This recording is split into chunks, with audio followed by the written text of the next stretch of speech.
First of all, my first question is, who bribed Hunter Biden to be here today? That's my first question.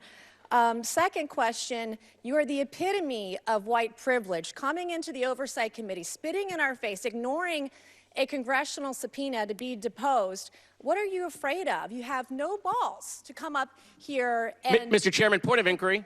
Mr. Chairman, if the ladies recognize. If the gentlelady wants to hear from Hunter Biden, we can hear from him right now, Mr. Chairman. Let's take a vote and hear from Hunter Biden. What are you afraid of? Hold on. Order. Are women allowed to speak in here or no? Are women allowed to speak in here or no? Because you keep interrupting me. I'll interrupt the chairman. I don't know that he's a lady. I think that that Hunter Biden should be arrested right here, right now, and go straight to jail. Our nation is founded on the rule of law. Come on. And the premise that the law applies equally to everyone, no matter what your last Point of order, Mr. Chairman. Point of order. It doesn't matter who you are. Point of order, Mr. Chairman. House Republicans' contempt hearing over Hunter Biden's refusal to comply with the Republican subpoena quickly turned into a soundbite competition among members for some clout.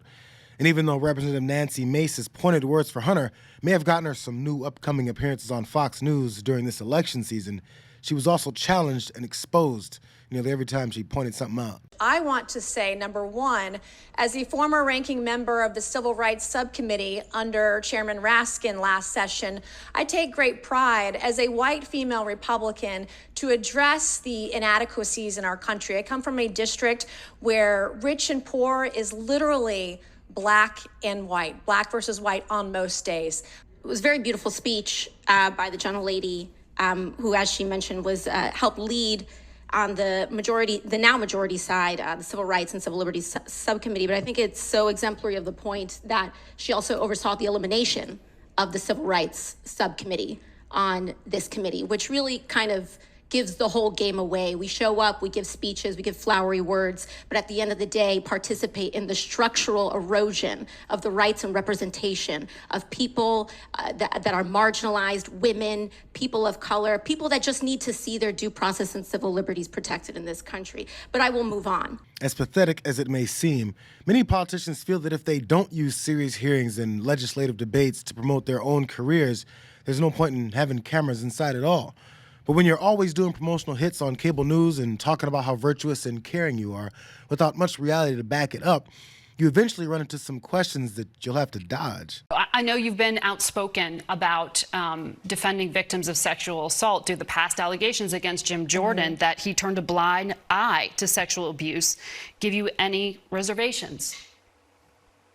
I'm not familiar or aware with that. He's not indicted on anything that I'm aware of, and so I don't know anything and can't speak to that. But I will say that I have been, as you said, Margaret, I don't know anything, and I don't know anything about that. What I do know is that I've been a very strong voice for women. I've talked to Jim Jordan and Steve Scalise about that. I've been a very strong advocate for rape victims. As you mentioned earlier, the Judiciary Committee, with him as chairman, recently passed a rape kit bill that Barbara Lee and I are working on.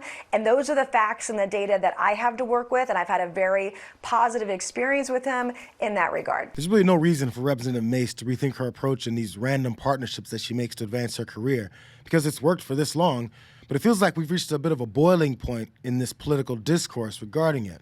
And right now we've got comedians battling out personal and professional beefs in public, sports broadcasters taking the veil off and letting loose on each other's lack of credibility.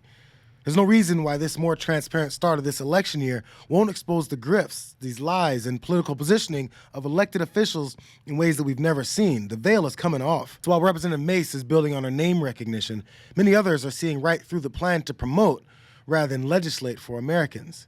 You know, what is it, Congressman, between you and Kevin McCarthy? Right now he says you deserve to lose your re-election bid. Doesn't like the way you behave. Your colleagues are increasingly saying they don't know whether to trust you or know where you're coming from. In fact, there's this Washington Post story that says, how do you talk to a narcissist? A lot of people feel that you're a narcissist. It's all about Nancy Mace. What do you say? Politics sure is an ugly business, isn't it, Neil? And when you are on the rise, people are going to attack you no matter what. I'm wearing the scarlet letter after the week that I just had last week, being a woman up here and being demonized for my vote and for my voice. I'm here to let the rest of the world know and the country know I'm on the side of the people. I'm not on the side of the establishment, and I'm going to do the right thing every single time, no matter the consequences, because I don't answer to anybody in D.C. I don't answer to anyone in Washington. I only answer to the people.